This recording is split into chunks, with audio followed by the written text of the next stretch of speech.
Yeah, check it out, what? Yeah, check it out, what? Yeah, check it out, what? Yo, check it, yo. See, you my son, you my little homie, little man. So I decided that you deserve a little pen. The only reason I would speed on the freeway, I let you stay up all night, so you sleep late. How about your wing stop and watch you clean plate? You so full now, you can't even play. And though I'm not with your mom, I still love her. I never call her baby mom, that's my son's mother. I need you blessed, Sean, cause I knew you was a blessing. In the stomach, bungee jumping for your mama's small intestine. As a convalescent, I know you gon' make me proud. Always stay real like your pops, no fake allowed. And when you're singing out, you rush it till you 8 and I explode on fools like a Russian grenade. You always got Kool-Aid or something to drink. I picture you in the bathroom brushing your teeth. We get out around. Yeah. So reset to recess. I'm trying to keep you close for the rest of these next few years. See, I just want to keep you near. Yeah. So reset to recess. I'm trying to keep you close for the rest of these next few years. See, I just want to keep you near. Yeah. Bad boy, huh? No. You're a good boy? Yeah. You listen to mommy? Why you say that like you don't mean it? Why you say like you don't mean it?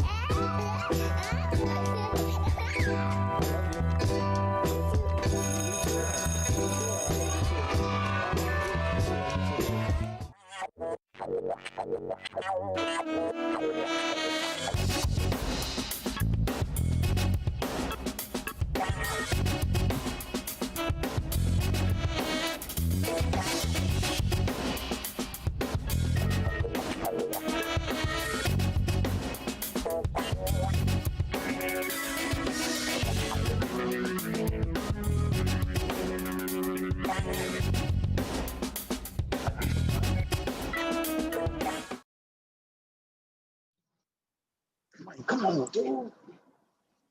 Good evening, ladies and gentlemen, and welcome to M.E.R. Happy Easter to you all on Men's Equal Rights. Yes, we do celebrate the resurrection. And that was Black Heat that you witnessed earlier.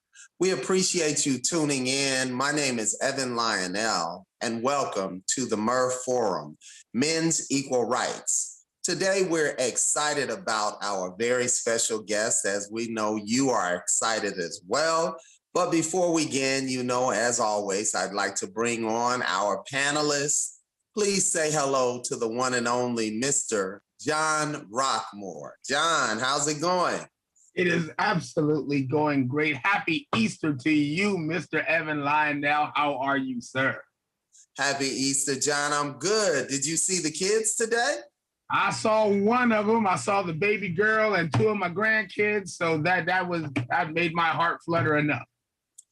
John, you look pretty young to be having grandkids. So how old are your grandkids, man? My grandkids are 5, 4, 3, 2. Wow. Yes. You almost had a full house, huh? Well, without a doubt. And my daughters are no different. They're all about a year apart, for sure. Love it.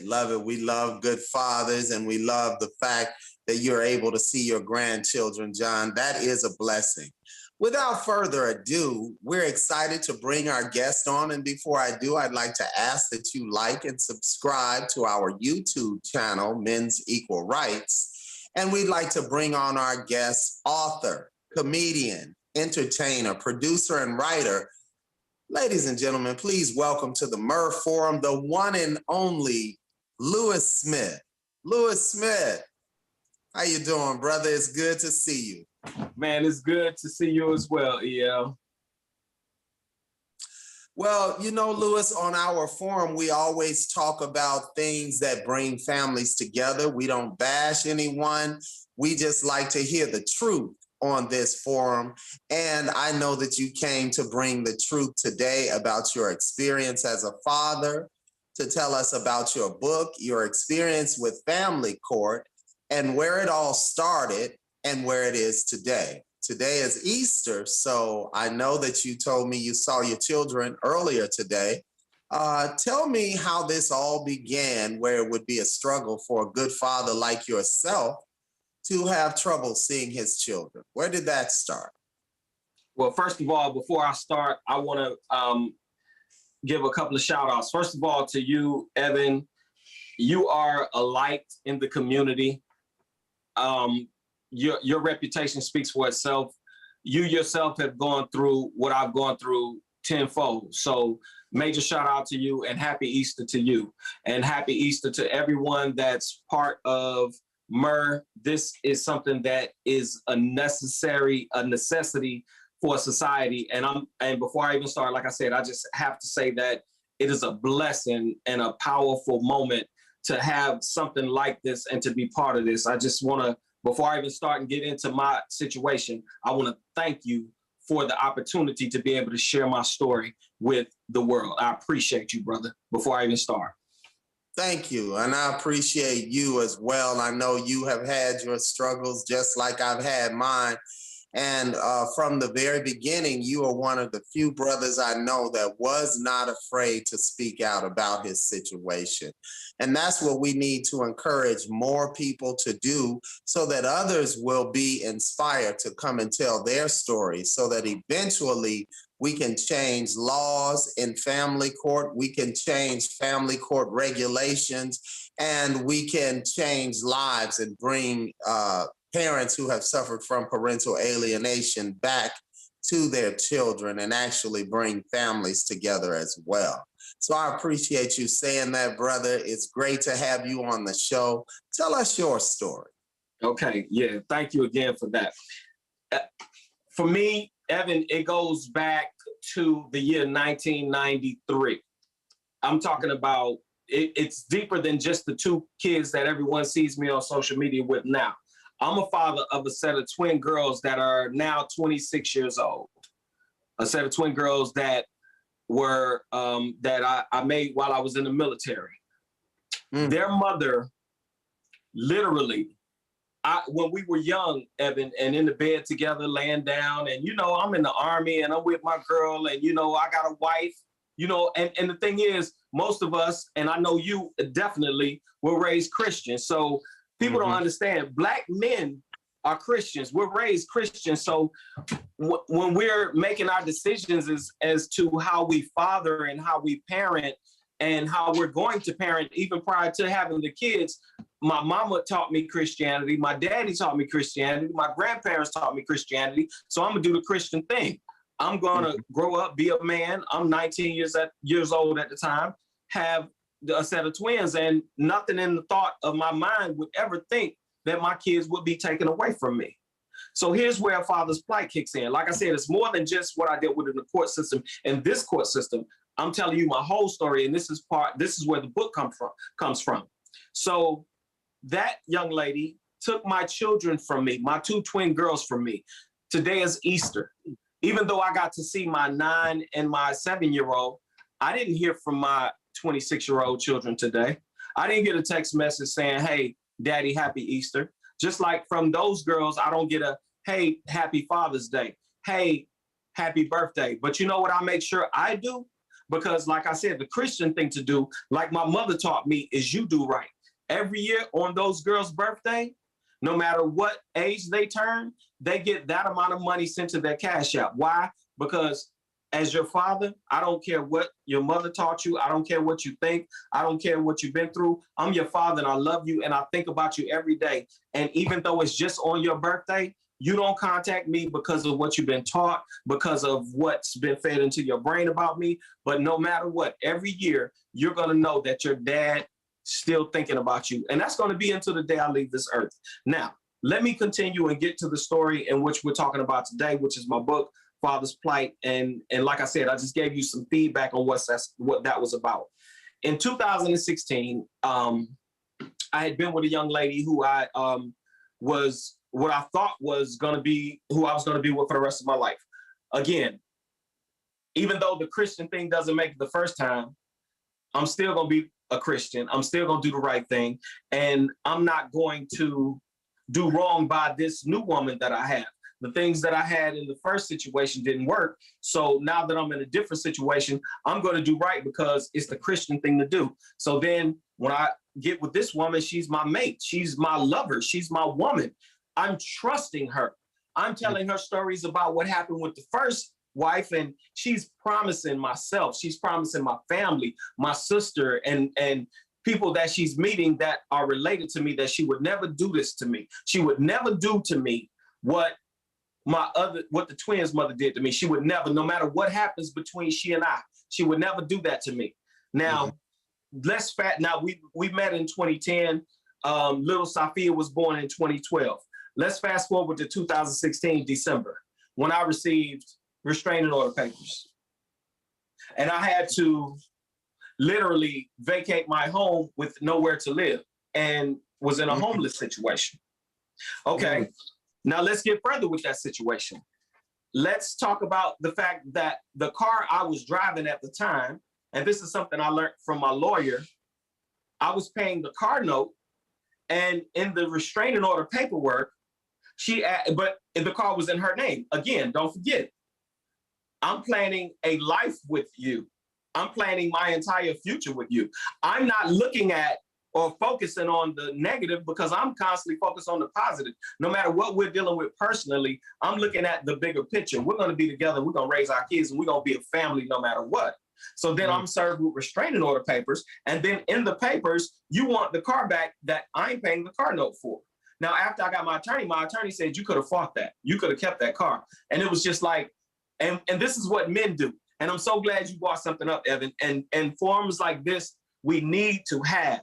Men, we are so quick to just say, you know what? She can have the car. She can have this and that. Because that's what our again, you taught to be the Christian, right? You taught to do the right thing. So you feel a sense of, and you're in your mind knowing that the situation that's happening to you, you didn't do anything wrong, but because of the Christianity, because how you were raised and how you were taught, and you're a man, you just say, you know what, she can take the car. I don't mind. I'm gonna just do what I need to do, whatever it is I have to do. So I put myself in other financial strengths and other strengths. So like I said, again, of being homeless and put in situations where I had no choice but to like literally sign contracts to do Uber to get a car to be able to have somewhere to sleep, so because I needed the car to sleep. So I'm literally doing Uber not only to make money, but to sleep, to have somewhere to lay my head. You understand what I'm saying? Mm-hmm. So let me continue real quick. So in 2017, no rush, take your time. So with her knowing all of the pressure that was mounted on me, I lost my apartment. I had nowhere to live. There was no car for me to drive. So I'm in a situation, and Uber to pay for the car is ridiculous. Anyone that knows that it's basically you have to drive 24/7 just to be able to pay for the car, and then gas and all of that crazy stuff. And then don't forget, the same car that I'm paying for through Uber at the time was my home. You see what I'm saying?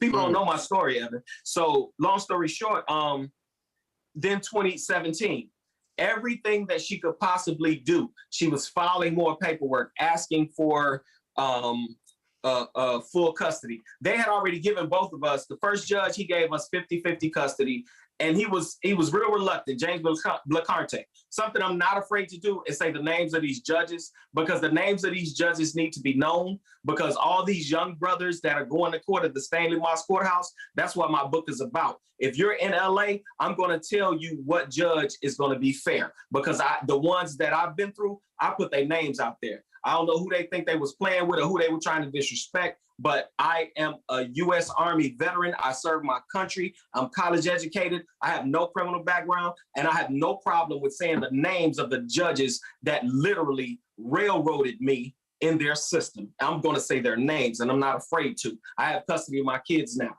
I get visitation with my kids now, and I'll be damned if they take that away from me, especially now after all the courts allowed my baby's mother and her brother, who is an attorney, to do to me. Okay, so let me continue. Mm-hmm. In 2018, it was like the end of 2017. I took my children from the daycare that I was paying for, mind you, for about 15 minutes to get some candy, and brought them back to the daycare. The daycare lady and my baby's mom wrote letters. Her mother wrote letters. They submitted stuff to the court, and they did what's called an ex parte. Some men may know what an ex parte is. So they did an ex parte on me. I wake up, I'm getting paperwork saying that custody of my kids have been taken from me. with So no let opportunity. let me interject for a second. Let me interject. An ex parte is an emergency hearing where one or more parties can file immediately and have a hearing the day of their filing. So you take your filing in by 8:30 a.m. You tell them it's ex parte. That's the term for emergency hearing. They immediately in the clerk's office rushes it up to the judge. The judge gets it in their chambers before court even starts, reads over it, and then puts it on the calendar. And whether both parties are there or not, because it's deemed an emergency hearing, it's going to be heard by whoever filed. Go ahead. All right. So without any notice to me, now the day she filed the ex parte, we were supposed to be in court that day, but I filed to have us in court for another 30 days because I was preparing for my witness to come and testify on her about some things. So you knew about the emergency hearing? No, I didn't know about the emergency hearing. We actually had that without you there? They had it without me there. Okay. And they took custody of the kids. Okay. So when I find out I don't have custody, I'm waiting for the next, it was within 30 days we had the court date. Now, mind you, I had everything lined up. My witness was flying in town to testify, and we were getting ready to have the court date. Guess what happened to me? And this is what men need to know, need to be prepared for. My baby's mother didn't show up. But guess what the courts did? They said that there was nothing they could do. They would not change the order that was currently enacted. And I had to wait another 30 days, 60 days. Well, guess what my baby's mother was able to do? She was able to flake the courts out for almost 2 years, bro, from missing that court date. I had to wait 2 years. I had to wait literally from October of 2019 to like October of 2020 to get a court date, bro. It took me like 2 years to get a court date, to get her back in court. But guess what? Guess what was going on within those 2 years? Mm-hmm. No phone calls, no visitation, no contact. Was she hiding? No, there was the court. I had to wait for a court date. She wasn't hiding. Okay, let me understand. Did you have a restraining order that was stopping you from finding your kids and going to see them? Oh yes, definitely. Oh yeah, definitely. Okay, yes. So let's go back to the RO.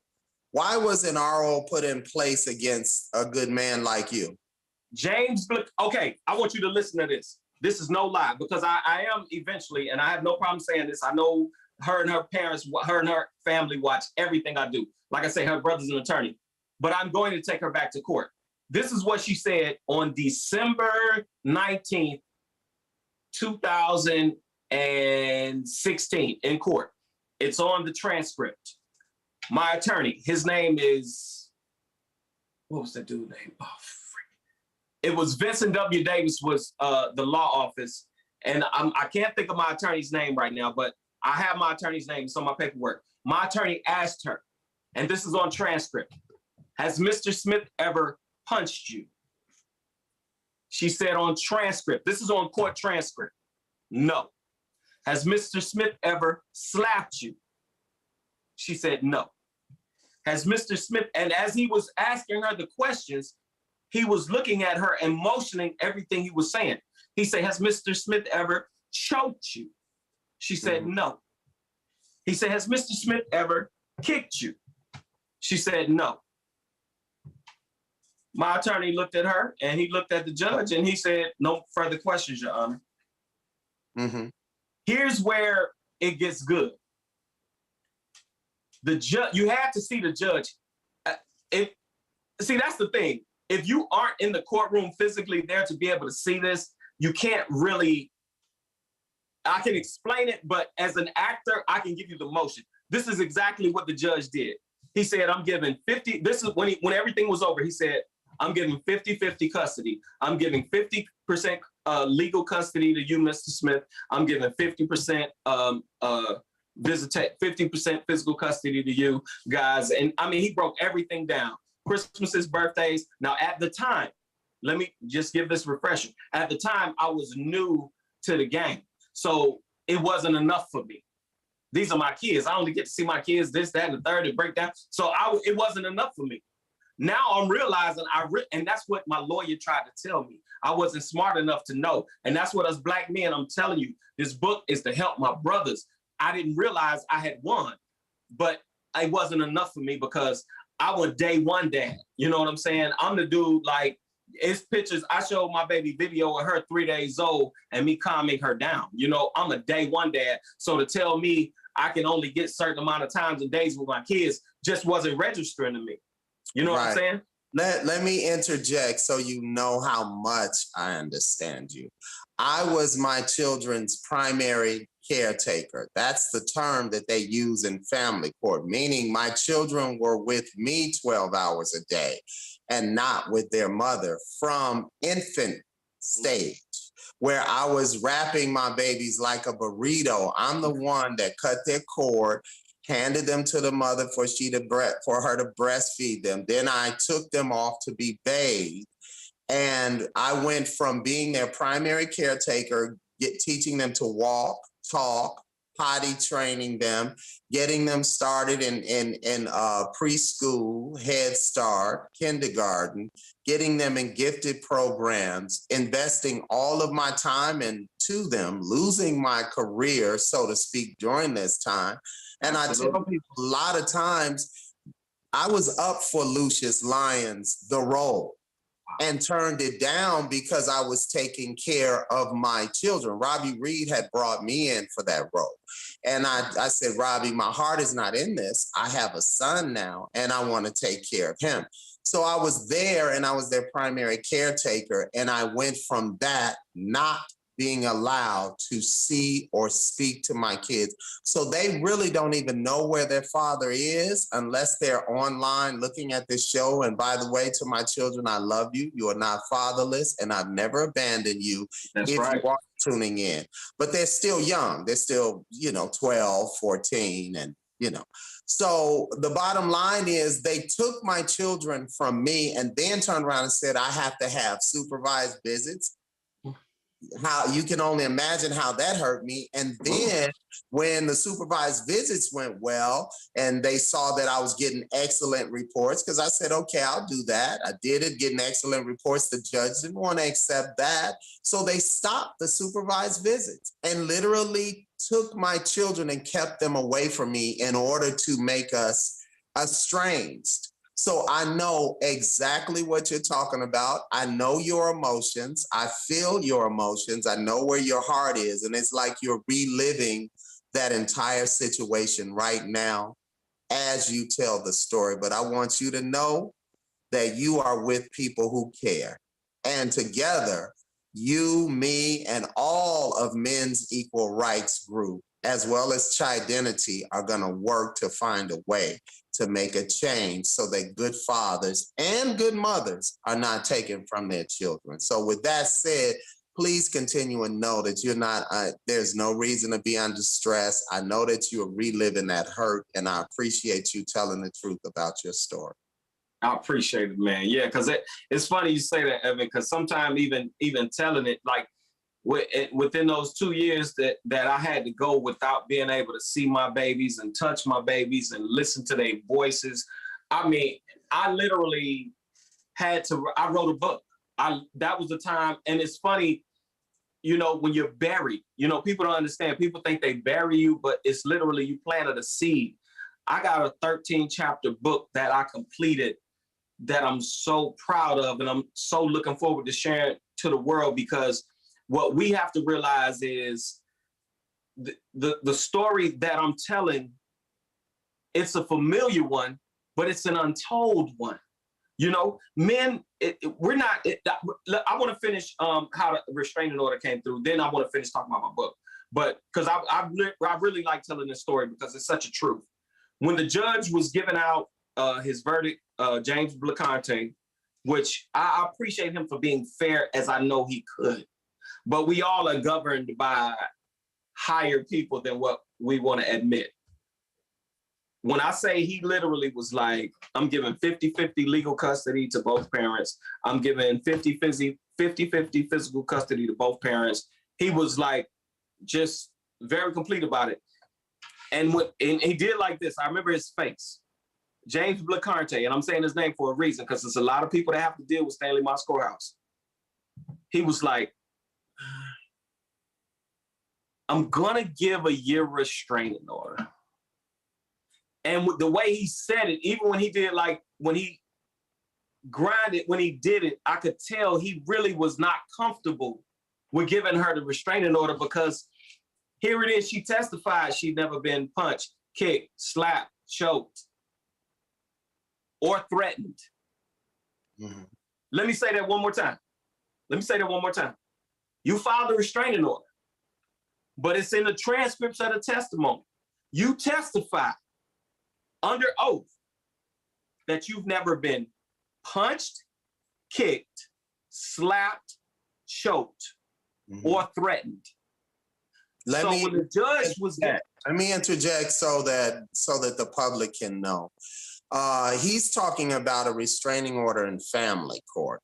Yes. A civil court, civil restraining order. Civil restraining orders are given under the guidance of the preponderance of the evidence in family court. That's different from a reasonable doubt and a restraining order that's given in criminal court. A restraining order that's given in criminal court is beyond a reasonable doubt. They have photos of where you harmed this person.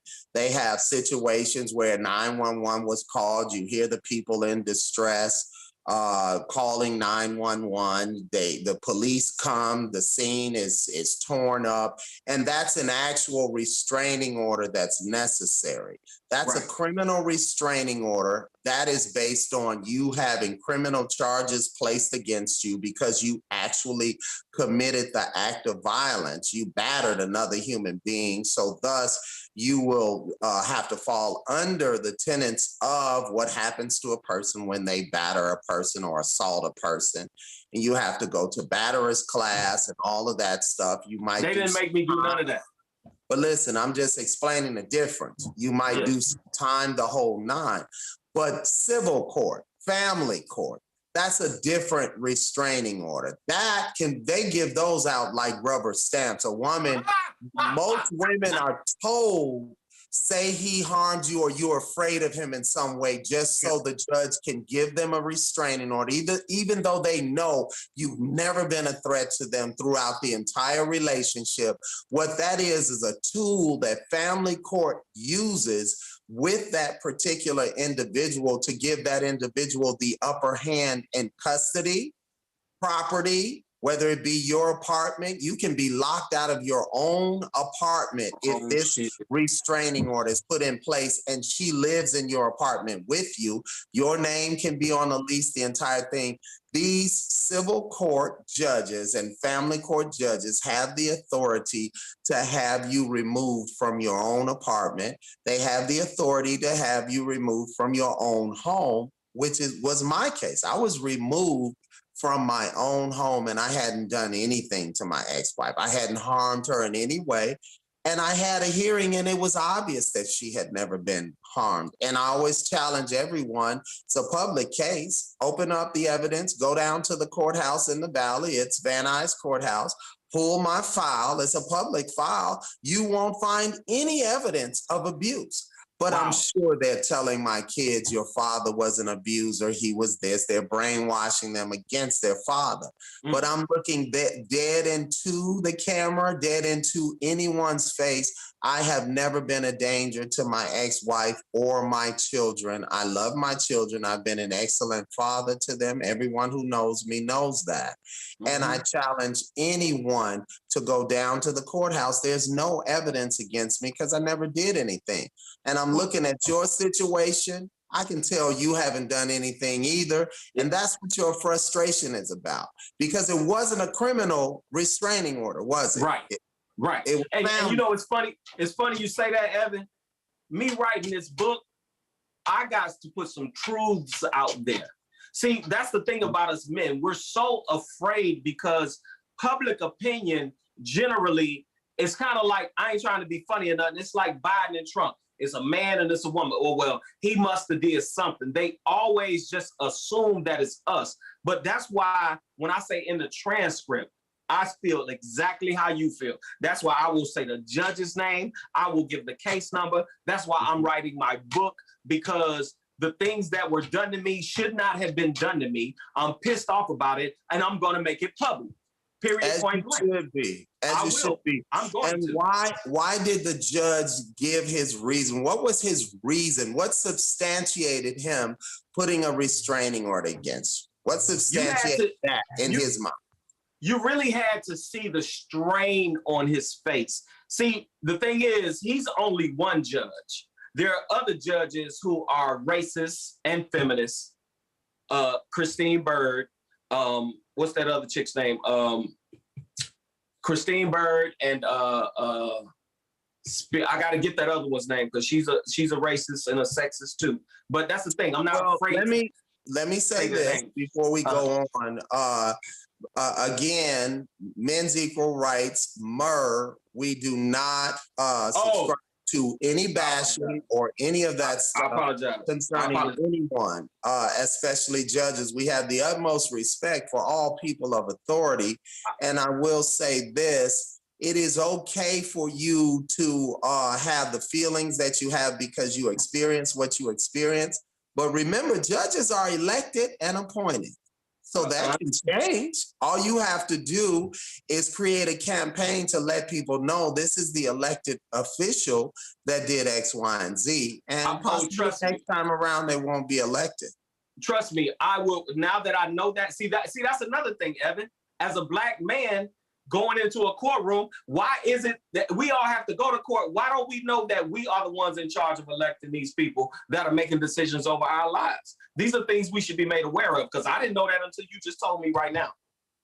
Well, when we know better, we do better. We have a lack of knowledge of family court. I didn't even know family court existed until I received that particular restraining order. First of all, didn't know about a restraining order. There was no reason for one to be put in place. I'd never done anything. Now I realize that that's a game that they play in family court. That is a game that they play in civil court in order to, it's a tool they use to give them the upper hand in a particular case so that they can vilify you. And they use that to back up the vilification. And then they do to you what they want to do, whether it be take your apartment from you or your home, take your children from you. All they have to do is say you're a danger and put that restraining order in place. And then that's the tool they use to go forward with the wrong they do. Yeah. So, yeah, like I say, when those 2 years without my kids was so painful. And here's how dirty my baby's mother did. And like I said, I won't say her name, but here's how dirty she is. I had the restraining order for a year. We didn't have court for another 6 months after that. The restraining order was already obsolete. I was not under restraining order. Here it is. We had, between the time the restraining order was over and 5 months until we had court, I'm ready to go to court. She filed another restraining order. Now check this out. Based off my social media. Yes, they will use your social media in court, and that goes to the public and everyone. And with that said, we're going to open the floor to questioning. I found out that one of our other panelists has joined us. She's an expert. She's a founder of Chidenity, and that group is rising, helping people all over the country to reunite parents who have been alienated from their children. So I'd like to bring to the forum Lala Justice and open the floor up to John Rockmore and Lala Justice for questions to Lewis Smith. Mr. Rockmore, while Lala is coming in, can you go ahead with the questions that you have, sir? For sure. I tell you what, listening to your story, and again, thank you so much for being here, because what you have to say is so important. But I love your fight, I love your vigor, and I love the term, I'm a day one dad. Day one dad. from the time she popped out or he pops out that I'm on it. I've been doing some research for the segment of this show because it is basically what we were talking about today is fatherhood and do children do better? And what I've found is everything that you're saying 100% correct. Fatherhood absolutely helps our children. So it seems to me with the many things that we've been hearing about the different courts and the different ways that men have been treated in the court, people fighting to have what should come natural, be their fatherhoodship. But they're finding from Penn State University doing studies, and scientists even said, we're behind the gun. We are behind the gun because we've already started the research on how mothers are it. People nurture the motherhood, where they're finding that fathers that are involved with their children do better. They have higher paying jobs. They are more adjusted. They are less likely to have teenage sex. All these things matter. So it seems to me with all the games that they're playing in the courts and vilifying our fathers, it's almost as if they're setting young Black children, Black males, up to fail and to keep repeating the history of that. And I'm assuming that what you're talking about is in your book, and I want to know more about your book. Is this kind of the platform of your book and what you're writing out? You are muted, so I want to give you a chance to unmute so you don't start talking. We see your lips move. No, absolutely. Say your name, brother, one more time, because I want to make sure I address you correctly. Say your name, brother. John Rockmore, sir. John Rockmore. Hey, I could tell me, you know how you meet somebody and it's like, that's going to be your friend. I thank you for that. You my new partner, John. I got love for you, man. But check this out, man. That's what's ironic is just listening to my story, you were so able to absolutely curtail in a nutshell exactly what my case in point is. Because there's two facets to my book. My book is very autobiographical because I'm really telling my story, because what I want men to know is how we end up in these situations, especially Black men. See, people a lot of people, want to try to, I'm going to say what it is. And I don't want to bash, I'm being very respectful, but people don't want to respect the fact that being Black is real. We are Black. So being Black, you have to deal with being Black every day in every way. You have to deal with being Black, going to court, whether it's realized or not, being a Black and being a male. So you have to understand where we really are on the totem pole. You know what I'm saying? That's why what you said was so profound. You have to really think about it. This is one thing I know and that I realized in the court system. It's the percentage of Caucasian judges is very high. I've not had a Black judge. I've not had a Black female judge. I've not had a Black male judge. You understand what I'm saying? So not one judge has looked like me, had my color, or had my background, or had my understanding. So it's one thing that I realized, and here's what's sad about the Black woman who I had kids with didn't realize, that man or that woman, they're doing their job. They don't give a doggone about you or me. They don't care. That's the thing that people, I don't think when women take their men to court, especially women of Black women that take a Black man to court, I don't think you realize that judge he or she really doesn't care anything about you or your kids. When they say, because this is what they say family court is for, to be in the best interest of the kid. I understand that. However, you have to look at it realistically. If the person who's making that decision, really, they're collecting a check. They're literally getting their coffee in the morning, having toast, coming to work. Like Evan said, boom, okay, what's on the ex parte? What's on the agenda for the day? So when they see ex parte, oh, he's harassing her, she's scared. You know what? Okay, well, yeah, you will get your restraining order, and you know what? Yeah, we'll go ahead and take the kids from him. Okay, yeah, you get custody of the kid. You know what I'm saying? They're not even taking any time or consideration to find out is this woman a liar? Does the court system know this lady? You see what I'm saying? So what my book, it really is, honestly, it's a truth teller, because my ex has been so graphic in her vernacular of her dissent of me, until it's very beautiful that she feels so narcissistic that she can do these things. So yes, I'm making a public book and writing literally word for word things that I've had to dealing with her, because what men need to learn to do, and this is really what it's about. The whole thing, Father's Plight, boils down to this. As men, we need to learn to become emotionless. When we do that, we're going to win. It's our children. And see, this is what I had to learn the hard way. When it comes, like, it's certain things with a man, you don't mess with a man woman, you don't mess with a man money, you don't mess with his food.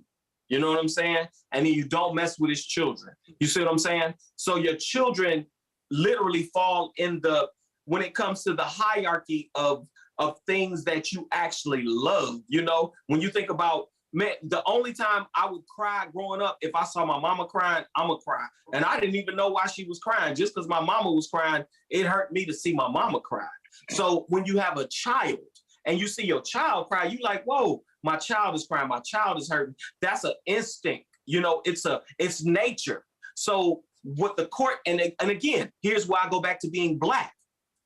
Us being Black, think about how they've torn our races, our culture apart, taking mother from child and child from mother, the things that, you know, father from, you know, literally how even systematic racism right now, where if a woman is on Section 8 and getting food stamps and a man living in the house, they're going to cut her food stamps off. You know what I'm saying? These are the types of things that are, you know, it's still systematic racism, because again, especially in a city like Los Angeles, it's so hard, it's so tough, it's financially draining on anyone who lives here. So if two people get together and decide they're going to work together and hustle, the government's watching that. And if you're making too much money or you're doing too much this, we're still under such a messed up system. And what's painful is we can't even procreate, man. Having children is the most beautiful thing that you could ever, literally out of everything you can do. People like me and Evan, we've actually had careers, you know, been on television. I'm sitting up watching Evan on Living Single one night, just bugging out, like, look at my homeboy, you know, myself. I'm sitting up one day and one of my commercials has come on TV, you know, and you're looking at the life that we're able to live. And out of all of the things they say, all of the blessings and the fame, to have what means more to you than anything. Like, me and Evan really share this. There's nothing in this world. You know, I'm gonna tell you something I told my daughter, and then I'm gonna stop talking. I told my daughter this. I sat down with my daughter about 6 months ago, and I looked in her face. I said, baby, I need to explain to you how much I love you. I said, this is how much I love you. I say, out of everything in the entire world, I mean everything in the world. I say, you know, I broke it down. She's a baby. So I said, you like ice cream? She said, yeah, I like ice cream. I said, I love you more than any amount of ice cream in the world, more than anything in the world that I could have, more than any amount of money, more of a diamond, more of any piece of gold, more than anything in the world. Mm-hmm. That's how much I love you. And that's literally, I'm keeping myself, I'm literally stopping myself from being emotional. I'm catching myself right now, because that's what's painful, is because the court systems and again, we're not bashing anyone, but the court systems and females use that in order. And it's funny, like my Black women, they use that as a tool to literally tear a man's insides out and destroy him. Those of us who love our children, those are the ones.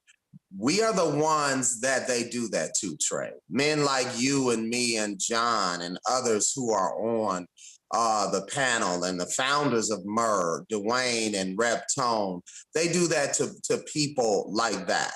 They don't do that to the men that don't care about their children, because they don't care. They're like, you can do whatever with those kids. I don't care about you or those kids. But we love our children. We're sacrificing our children. We're taking care of our children. And the question is, why do you don't know exactly, But why do you think your ex separated such a great father from your children? Because it's obvious that you love your children. It's obvious that you're a great father. Why did she separate you guys? The answer is very simple. Apple trees make apples. We're talking about a girl who was raised in a single parent home. Okay. She literally would tell me stories about how her and her mother would laugh at her father and call him stupid. Now, I have a documentary that I'm going to be putting out in July. And this is a documentary actually that she and I made together over 10 years ago. And she was discussing how she lived in Rancho Cucamonga. He literally lived in LA.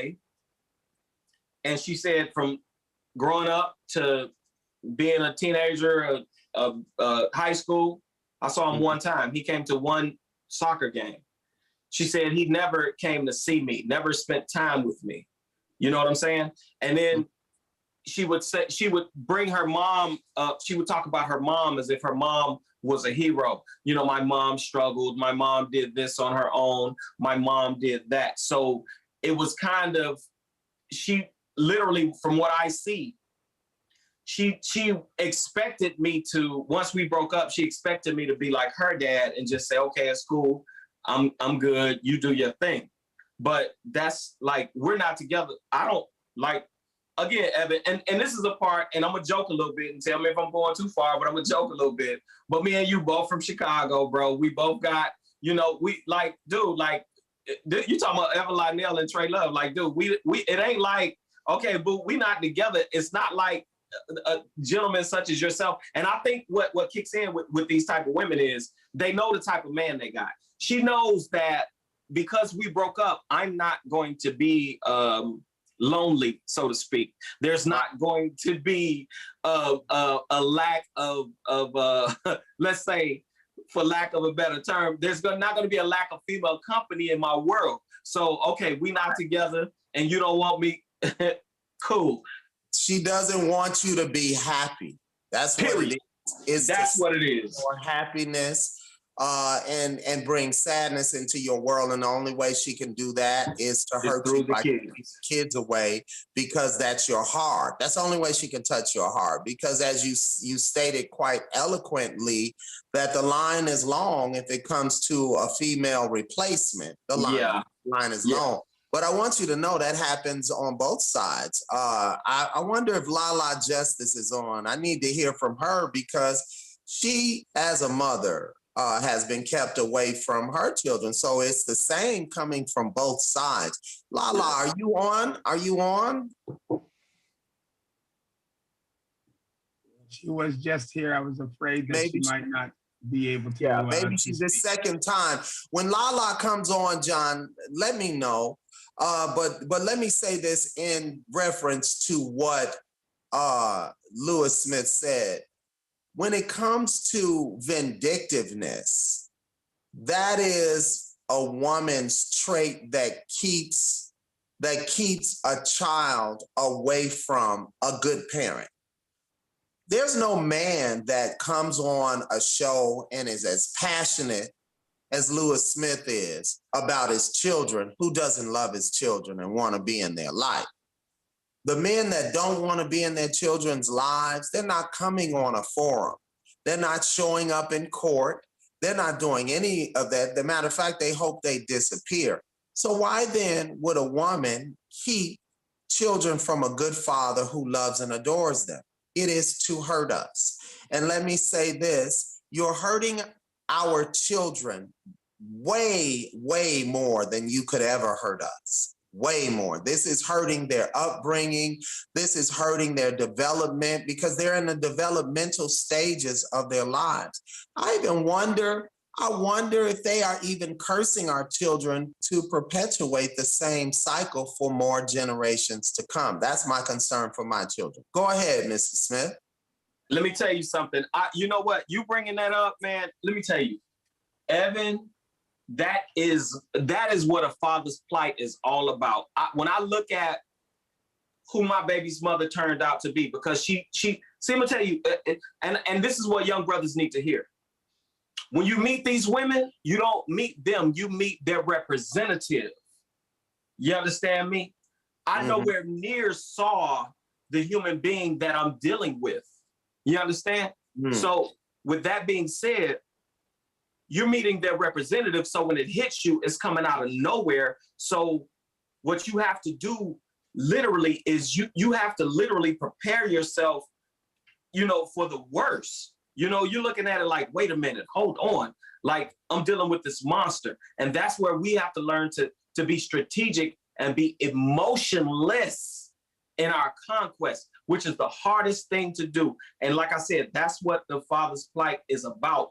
No one's talking about this. Men need to, we need to have a strategy. And the main strategy, as hard as it is you have to literally, you have to cut yourself off. You have to, and it's so hard to do, because when I had to do it, I had to literally divulge parts of my soul. You have to take your heart out of your chest and sit it to the side and say, like I had to do for 2 years, I'm not going to talk to my kids for 2 years. I'm not going to see my kids for 2 years. I'm going to prepare myself. I'm going to put my money together. I'm going to get myself together. And that's when I tell guys that, they be like, huh? Like, people don't fathom that. We're dealing with an American court system, and people know how to work it. And yes, you might have to take a year off. Like a young brother hit me. He said, man, what am I supposed to do? I say, you know what? Take you a year, brother. I say, and just chill, meditate, put your paperwork together, plan, put your money together, because it's going, and that's another thing too. It's going to take some money. Lala calls that strategy. And this is a person you need to meet. And I've been talking her up, but she's had technical difficulties from the area that she's in. John, is she able to come in now? Because she's an expert on strategy in court. Is she able to come in? I will let her answer, sir. I'm good now. Thank you. Thank you. This is the founder of Chidenity and an expert on strategy in court. And just to bring you up to speed, Lala, Lewis Smith said he suggests to someone to take a year off and get your money together and get your paperwork together. And it sounds like he's talking about strategy. Can you enlighten him a little further on strategies for someone just coming into this family court situation, so they're a baby in the game? Absolutely. Mr. Smith, thank you. I apologize for the technical difficulties, but I had to use a strategy and get my kid. So my kid is with me right now. Amen. Amen. I need to let you know first and foremost that this systematic predatory dynamic that the court system use is just that. It is not always about just a woman or a man thing, as it is about the money thing.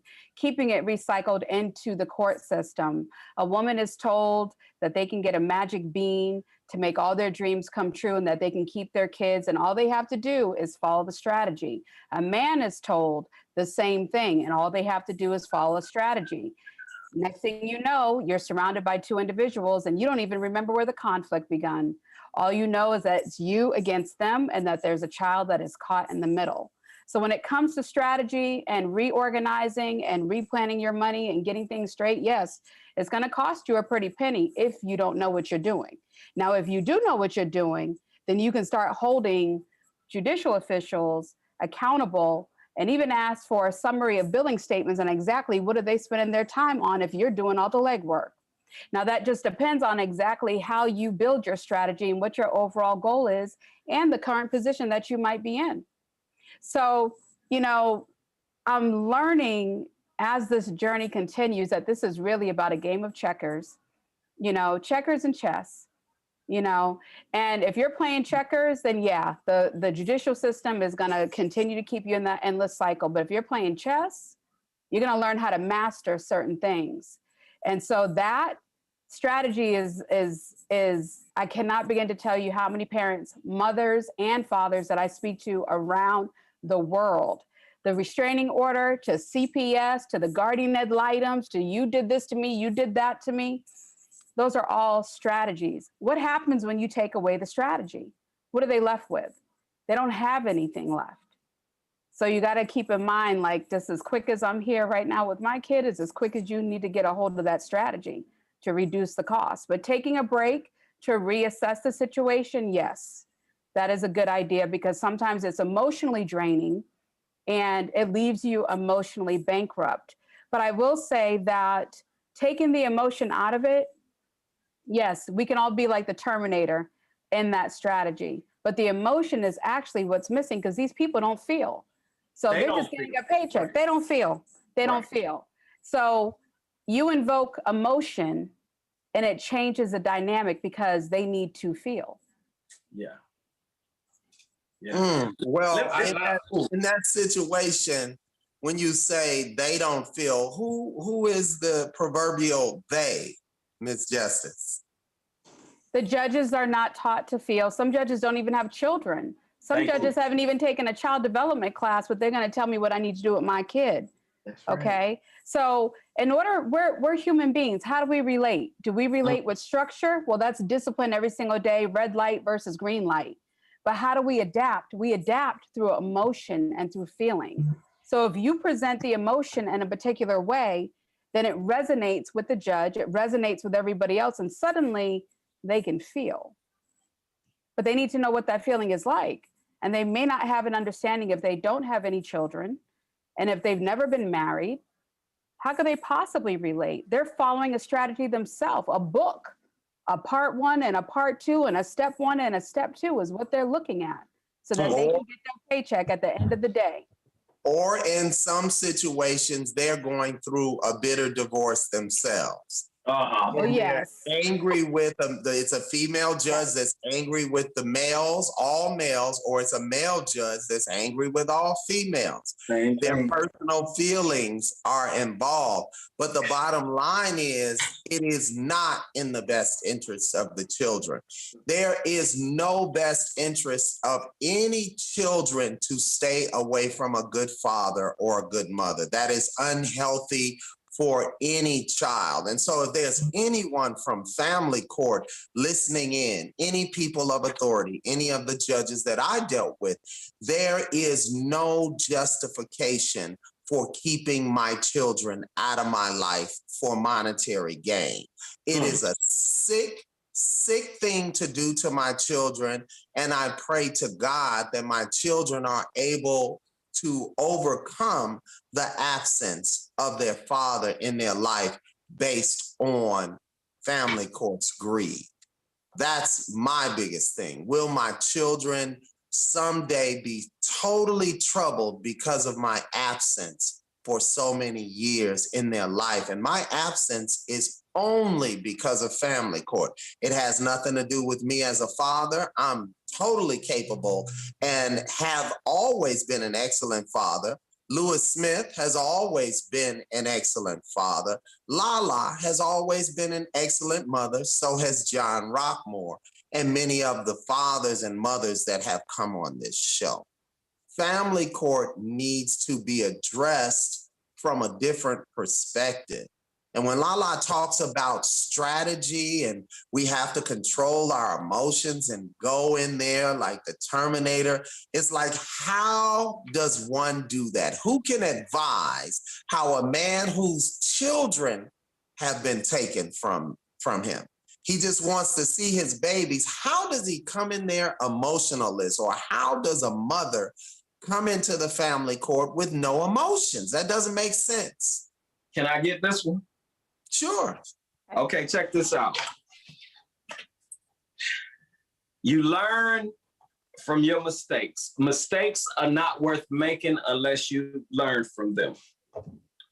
What I learned in the family court system, being a Black man, I've been outside the courts talking to other Black men that are going, man, hell no, man, they're trying to take my kids. And I've gone in there literally, and Your Honor, like, you know, trying to figure out like, okay, what's going on? Y'all took my kids, you know, I'm trying to talk to them, let them know, look, I love my kids, you know, and this and that.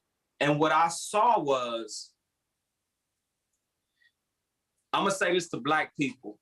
It's so hard for Black people to do this.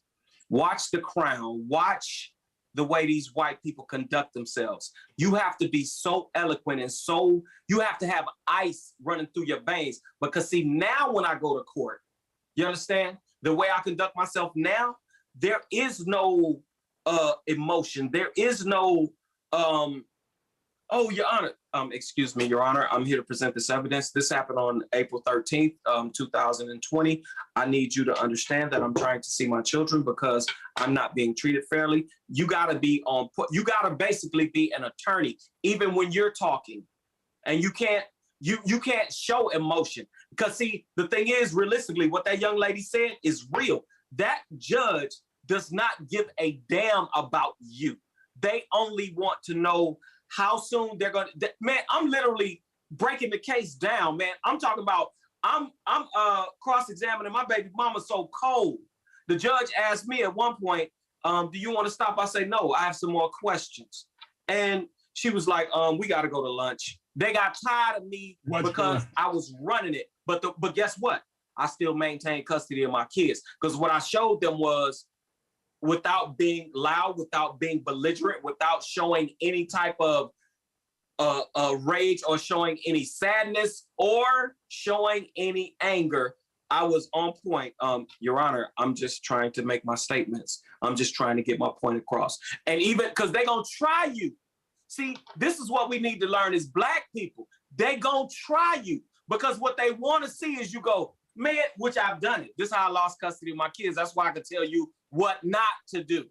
When you go, man, I don't believe this. Oh, as soon as you do that, the judge sitting up looking at you, she the Queen of England. You know how much power he or she got when they looking at you and you going, man, but Your Honor. They going, okay. And they start signing that paperwork and you sitting there looking stupid. But when you go, when you don't show them no emotion and you show them you're not playing with them and you go to dates, well, Your Honor, I'm only talking about what happened on December 19th of 2016. That's all I'm trying to discuss. I'm really trying to make my point. And the things that she's presenting are false. That's false evidence against me, Your Honor. I can prove it. Go in their business. More black men, I'm telling you, we need to learn that. Y'all need to study Malcolm. Y'all need to study Martin. Y'all need to study Barack. Let them throw them shoes at you. Let them disrespect you. And when they doing it, just be poised. Okay, I still had a question. I know you. Well, excuse me. Let me interject, and then we're going to go to Lala, then you, John. Let me interject. That takes, in actuality, that sort of poise and that sort of calm takes a person who either A, has been raised to be that way or trained to be that way or has gone to psychological classes and taught, or an attorney coached them on how to be in court. We're talking about someone who's green as the grass, coming into a system they know nothing about, and out of nowhere, they're expected to be poised. Lala, what are your suggestions on that? Because it's inhuman for someone's children to be taken away from them, and then they come in and say, Your Honor, I'd just like to discuss the date of such and such, blah, blah, blah. These are their babies. They're not getting ready to be like, they're gonna be like, my kids are gone, and I just want to see my kids. That's normal human reaction. So Lala, you studied law. You are the founder of Chidenity. Tell us, from the perspective of a person who understands this, how you would coach or guide a person who is a novice at this. Well, I think the biggest thing to understand is, to Mr. Smith, when he was stating about the emotions and so forth, when you're going into the DMV, for example, if you notice, the workers behind the desk are the most emotionless creatures on the planet, next to the county clerk. I swear, they are extremely emotionless. They don't even want to be there. They want your number called. They want you to pay. They want you to get in and get out. And it's all uniformed. It's like an assembly line. Well, that's how the court system is. And so what I've learned is, in that balancing act of emotion versus non-emotion, is when the emotion is appropriate, because that's the part that we miss. And when that emotion is appropriate, then suddenly the judge is taking a step back and saying, hey, well, we might need to go to lunch because this is too much for us today, because he knows too much of what we know. And that taps into a different part of their psyche. Where did you get that training from? And it also taps into their ability to be accountable, because how do you deny people their rights when they actually know what they are? When you go to law school, they basically tell you that the world would not need attorneys if everybody knew their rights, and if they knew how to advocate for themselves. We live in a world where uniformity is important, where structure is important, where discipline is important, and where control is important. So if I had to direct somebody on where to start, you need to know what your rights are so you can best advocate. You are your own best attorney. You are your own best advocate. Nobody knows your story the way that you know your story. Those are my thoughts. Wow. Mr. Rockmore? Without a doubt. Now I've been waiting. You all three are right. But with the research that I was been doing for today's show, this is kind of what I found. Lala, you talk about strategy. This has been the strategy. This has always been the strategy. Mr. Smith, you talk about from slave days. Listen, they've been taking our children from us since slavery. It's a learned behavior, so why would they have emotion to it? We, and Mr. Evan, it's more about behavior and knowledge. Know your rights and know the behaviors. Like Lala said, once they know that he's penetrating your bureaucracy, time for lunch, Mayday, Mayday, they're going to get out of Dodge. But doing what we're doing now, give people the knowledge. Tell them about certain behaviors. We know the formula, but like you said, it's emotional. They want that. They want the slave person falling down. You took my baby and you sold him in there. We're not letting that happen. We have to stop letting them do it. And again, this is just listening to Mr. Smith, listening to Lala, listening to yourself. In this research, when it shows 100% children who have their fathers in their lives do better. They just do better. What better way than to keep your conspiracy going than to keep separating the fathers from their children? So I'm making a commitment to M.E.R. Matter of fact, real quick, I'm sure that I may be speaking out of turn, but Mr. Smith, as soon as you have an excerpt from your book, please, we are a partner, we are a friend. Send your excerpt to your book to Mr. Evan, and we will make sure that it gets posted. We will help you in that matter for sure. So let me interject, John, real quick. Yes, sir, you do it because I'm getting emotional. I see, and we're winding down on time. This show goes by so fast because the topics are just amazing topics, and it's necessary that we have this platform. So please like and subscribe the YouTube channel and join us. And as we forge ahead in this forum to bring light and to bring understanding to this situation that divides children from their parents and separates families. With that said, we're at the end of our show. Lewis Smith, we're gonna have to bring you back, but please let people know the name of your book. Unmute yourself. Let people know the name of your book and how they can reach you. And then we'll go to Lala, and then we'll go to you, John, and then I'll close the show out. Mr. Smith, let them know how they can find you, how they can get the book. All right, ladies and gentlemen, you can find me on Facebook under Lewis Smith, Louis Smith, very simple. On Twitter, Trayla Vision. On Instagram, it's Lewis O. Smith. And then also, I Act Like a Comedian. You can hit me up directly at iactlikeacomedian@gmail.com. You don't have to put any spaces. The name of the book, ladies and gentlemen, is A Father's Plight. I'm telling you right now, it is every young man that is thinking about fatherhood needs to get a copy of this book because it's raw, it's real. I tell the truths about my story. I hold nothing back. And again, men, this will train you. And like Evan said, you have to be trained. I'm ex-military. I went through, I learned from experience. I saw how they treated me when I showed emotion. So I realized, I got to let that go. So this book is I'm telling you, I know it's going to be a bestseller because it's going to help a lot of people. I'm looking at changing the narrative. That's my job. That's what I feel that even though God put me here to entertain, he also sent me here to have a father's plight. Otherwise, he wouldn't have allowed these trials and tribulations to bring me here today to have put this book out in order to transform the narrative of what's going on with Black men in society today. Thank you so much, Evan, and thank you all for having me. Thank you so much. Thank you, Mr. Smith. It's always good to see you, brother. You know that. And Lala Justice, please tell them how they can find Chi-Identity and find you. Yes, you can find us on Instagram at Chi-Identity, and you can also find us on Facebook at Chi-Identity, YouTube at Chi-Identity, where we explore parental alienation from a child's perspective. Join us for our continued I Speak Out campaign, as April is Parental Alienation Awareness Month. And yes, we do plan on marching. Amen to that. And I will definitely be with you at the head of that march. Mr. Rockmore.